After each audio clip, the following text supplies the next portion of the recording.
मसँग एउटा hidden talent छ। म ट्यालेन्ट चाहिँ अन्तिममा देखाउँछु। म सानोको भोइसमा पनि गीत गाउन सक्छु, फेरि मिठो गाइदिन्छु त। गाइदिए ल।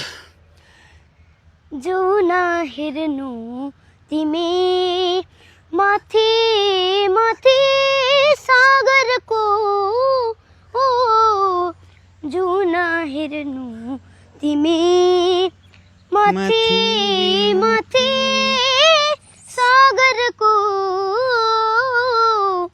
म हेर्छु मेरो जुन तिम्रै नजरको, हो म हेर्छु मेरो जुन तिम्रै नजरको।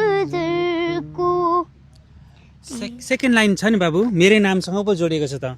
चिना रेखा केही देखाउन म भाग्य, के छ फेरौँला ल जाओस्। चिना रेखा केही देखाउन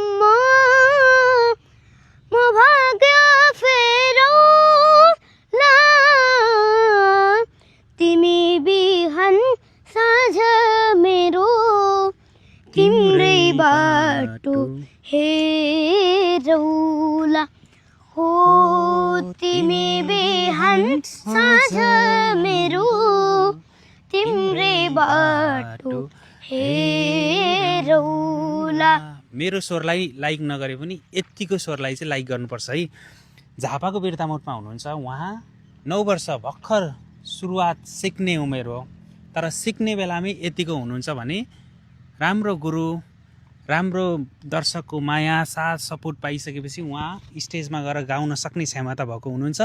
हेरौँ कति नेपालीले माया गर्नुहुन्छ।